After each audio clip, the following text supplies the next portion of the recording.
what happens when everything you thought was true about your world, your enemies, maybe even yourself, turns out to be just an elaborate, life-altering lie? Yeah. That's really the question at the heart of our deep dives today. Exactly. We're stepping into this really fascinating narrative where you've got these ancient feuds just simmering, gods apparently asleep, and, well, personal destinies are crashing right into huge political machinations. Right.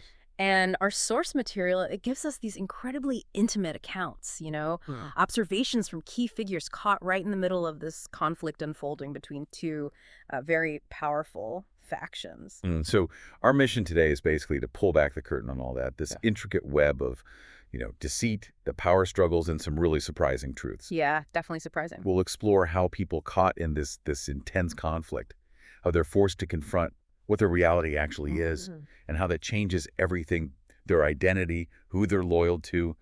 Can enemies actually become allies? Can love sort of bloom in the middle of all this danger?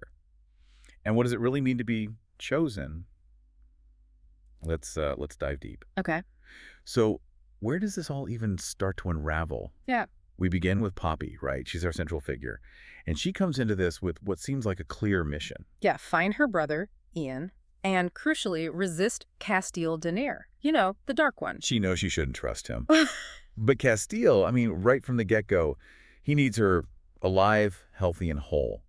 For his own reasons. Mysterious reasons, yeah. And that sets up this incredible tension immediately. It really does. And what's clear right away through Poppy's eyes is Casteel's, his allure. It's almost unnerving. The source material talks about his lies being seductive as his touch and his truths as sensual as his bite. He's this, potent, unsettling temptation. And his plans for her, they're intense, unimaginable pleasure and unfathomable pain, just forcing her to rethink everything. Everything she thought she knew about herself, about him. And then comes this absolutely audacious move from Casteel proposing marriage. So early on.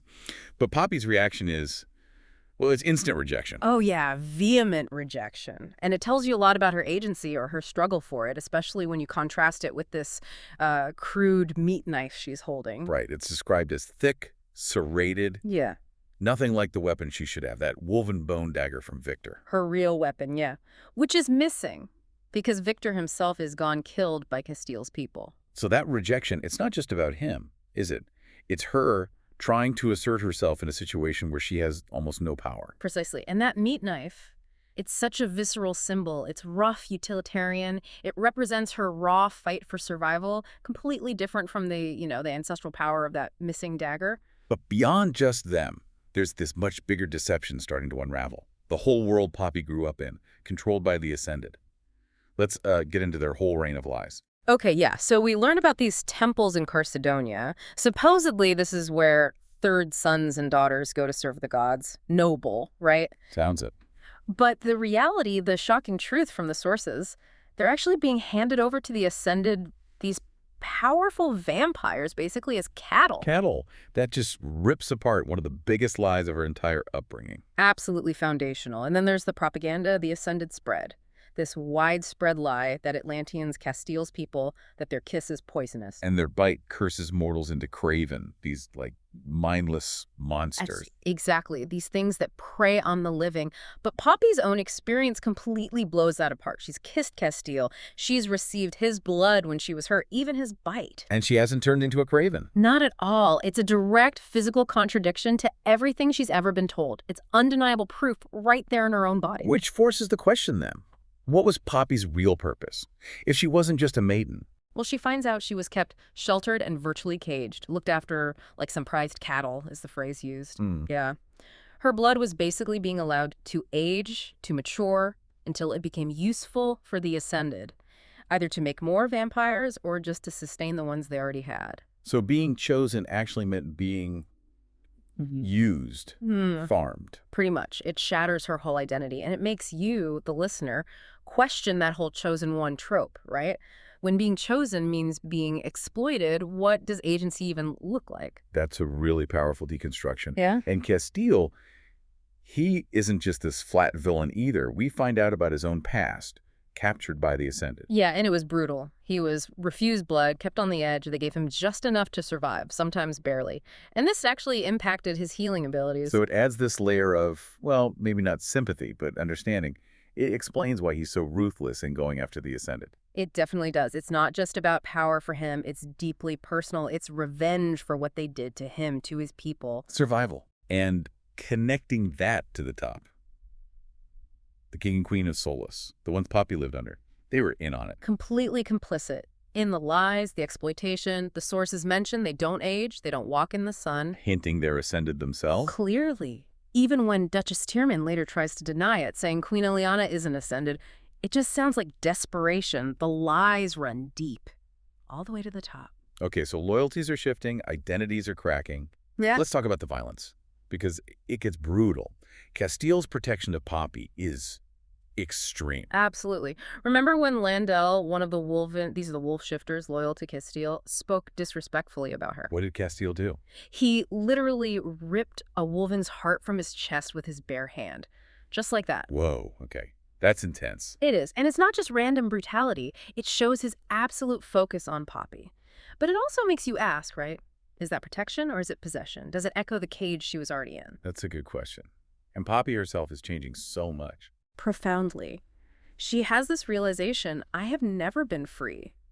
And maybe she wouldn't recognize freedom if it were ever offered. That's heavy. Yeah, and you see this contrast between her old self, the veiled maiden, and this new person emerging. Someone more reckless, hungry, and far too clever to just be a passive captive. And those skills she has, like the lockpicking she learned from Ian. Such an unmaiden-like talent, it perfectly shows that hidden part of her finally breaking through the surface. It's often the small things, isn't it? Like a name. Casteel reveals his middle name is Hawke, and that his mother and brother called him Hawke. Which, in Atlantean culture, is a huge deal. Those kinds of names are well-guarded secrets. So sharing that with Poppy, it's incredibly intimate. It really is. It marks this major shift in their dynamic. It hints at trust, at vulnerability, maybe that neither of them expected. It's a real breaking down of walls between them. And as they get closer, Poppy's own abilities, they start to become clearer, too. There are hints of something more going on with her. Definitely. She's getting more aware of her gift, sensing emotions. But there's also this static feeling she gets around Atlanteans specifically. And then Jasper, who's an older wolven, he actually questions her lineage. He says something like, very few empaths could actually heal with their touch. And I've never heard of an empath who glowed like the moonlight. Glowed like moonlight. So that suggests she's not just a standard empath. Exactly. It strongly hints she's from a much rarer, older bloodline, maybe even a second daughter, which kind of flips everything we thought we knew about her origins. It's a massive clue about her potential. So this connection is deepening. Her powers are emerging, and the path to war is becoming clearer. But it's also strategic. Casteel's push for marriage isn't just personal. No, not at all. He's very clear about it. He says, it's the only way I can get what I want and ensure you stay alive. And get what he wants, which is... Well, partly his brother back, but also it's about the bigger picture. The marriage is designed to open many eyes back in Solus. How so? Think about it. You show a chosen maiden marrying an Atlantean prince, and she doesn't turn into a craven. What does that do? It shatters the Ascended's main lie about Atlantean. Exactly. It implies the gods actually approve, or at least don't disapprove. It directly challenges the Ascended narrative about Atlanteans and the sleeping gods. It's a brilliant political move wrapped up in this very personal connection. And despite how it all started, with him basically kidnapping her, their connection is deepening, emotionally, physically. Yeah, you see these moments, Casteel comforting her when she has nightmares. His presence seems to genuinely calm her, and she even starts to feel pity for him for his past trauma. That shared vulnerability, it really changes things. It moves beyond just strategy. It absolutely does, and it leads to that pivotal moment where Poppy offers her blood to Casteel for feeding. Which is described as incredibly intimate. Intensely so, and it immediately brings up this Atlantean tradition of joining. The blood exchange. Right. It's this sacred ritual, supposedly can extend a mortal's life if they have Atlantean blood in them, and it creates this profound, lifelong bond. And the fact that Kieran, Casteel's closest friend, is there during this. It underlines the significance. The intimacy. And it hints at something even deeper, this idea of heartmates. Ah, yes. Tell us about that. It sounds almost mythical. It kind of is. Kieran and Casteel explain it's incredibly rare. It's not just love, it's like a soul-deep connection, linked to people who created something new or ushered in great change. Like King Malik and his mistress Isbeth. They were rumored to be heartmates. Exactly. And hearing this concept, it really hits Poppy hard. It suggests her connection with Casteel might be something far beyond strategy or attraction, maybe even destiny. Okay, so destiny might be calling, but war is definitely coming. Yeah. Let's shift focus to the impending conflict. They arrive at Spess's End. Right, this Atlantean city that Casteel and his people are slowly rebuilding. And the description is striking. It's beautiful, communal gardens, decentralized homes, even running hot water. A real contrast to Solus. A stark contrast. It gives you this tangible glimpse of what a restored Atlantia could actually look like. A bit of hope. But that hope is pretty quickly overshadowed. There's this hazy, burnt orange-red glow in the sky. Yeah, and it's not natural. It's a signal. The Ascended are burning everything from Pompeii, which was already a raised Atlantean town, all the way to New Haven. So the war isn't just coming anymore, it's here. It's arrived. And Poppy, she's not sitting on the sideline. She's actively defending Spess's End, using her bow, her dagger skills. And her other abilities start showing up more too, right? Definitely. There's a moment she heals Beckett, a young wolven, just with her touch. It really shows there's way more to her than just sensing emotions. She's got real power. And then they have direct confrontations with Ascended leaders. Yeah. Duchess Tierman. Oh, yeah. She shows up, desperate to get Poppy back, and she resorts to just blatant lies, claiming Queen Ileana is human, that Poppy is the queen's granddaughter. Just trying anything to manipulate the situation. Exactly. A last-ditch effort. And then there's Lord Chaney. His end is, well, it's swift and brutal. It shows Casteel's ruthlessness again, but also Poppy's own violence. She even admits, I was always violent. That's a chilling line, acknowledging that part of herself. It really is. Then their journey takes them through the Skotos Mountains, which are magical in themselves. With that mist, right. The impenetrable mist that acts like an alarm system. Yeah. And while they're there, Poppy has this incredibly vivid dream, or maybe it's a vision. It seems like Io is actually awakened specifically to protect her. A god waking up for her. It's unprecedented. It totally affirms how significant she is. It reinforces that idea that the gods seem to like her. They're intervening directly. It makes you wonder, why her? Yeah. What is she? And the magic keeps manifesting around her. There's the blood forest tree. Right. It just appears, rooted right where her blood fell during that stoning incident earlier. This magical tree springing up from her blood. It's undeniable proof of her deep connection to Atlantean magic. It marks her as something truly unique. Ancient, maybe. So as we're heading towards the climax of this part of the story, their unfolding destiny, Poppy has this huge realization about her time as a captive. Yeah, this is a big one. She finds out Casteel had actually left the doors unlocked for a while. She wasn't physically trapped anymore. She was, in a way, a willing captive. That must completely change how she sees everything. Her freedom, her choices. Fundamentally, it forces her to confront whether she was truly imprisoned or if on some level she chose to stay in that situation, maybe out of fear or something else. It really reshapes her perception of reality. And adding to that complexity is Casteel's confession. Which is incredibly raw. He admits his shame. He originally planned to take you, to use you without ever knowing you. Just pure strategy. But then he says something else, doesn't he? He does. He says even knowing what he knows now, he would do it exactly the same if he had to, because his devotion to freeing his brother is that absolute. Wow, talk about complicated. And he explains why his original plan changed. His former fiancée, Shay, betrayed his brother Malik to save herself, so Casteel killed her. It just reveals these immense layers of past pain in his very gray moral compass. So their bond. It's clearly not some simple romance. It's tangled up with strategy, trauma, attraction. All of it.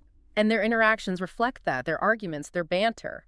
The source describes it as passionate and dysfunctional, but also fun. It acknowledges that this complex dynamic is what they appear to others. It's compelling. Which brings us to the actual wedding, the ceremony itself. It's described as much simpler, more ancient than the traditions in Solus, and the absolute core of it is the joining. The cutting of hands, exchanging rings. And then that immediate healing, this shimmering swirl of vibrant gold appears on their palms, a magical mark. Permanent. Permanent. It only dissolves through death or decree. It irrevocably links their destinies, mystically, physically. So after everything we've covered, The lies, the violence, the revelations, the connection. What's the big takeaway here? This union Born from pragmatism, from desperation, really. is now positioned to maybe usher in a whole new era. It's kind of ironic, isn't it? These two people, thrown together by hate and strategy, might be the ones to break centuries of lies. And unite mortals and Atlanteans. Their personal transformation is arguably the most powerful thing driving the plot forward now. Absolutely. Poppy's evolution. I mean, Yeah. from that sheltered, veiled girl to this powerful, self-aware woman who can fight, heal, connect so deeply. Yeah. It's incredible. It really is. And Casteel, too. From this revenge-driven prince, seemingly cold and calculating, to someone who shows vulnerability, real affection, even while he's still doing, as he says, monstrous things. It really blurs the lines between hero and villain. It does. Which leaves us, and you listening, with a final thought perhaps. In a world that's built on these carefully crafted lies, where duty and desire are constantly smashing into each other, how much of our destiny is actually set in stone? And how much is really shaped by the choices we don't expect to make and the truths, the undeniable truths we finally decide to accept?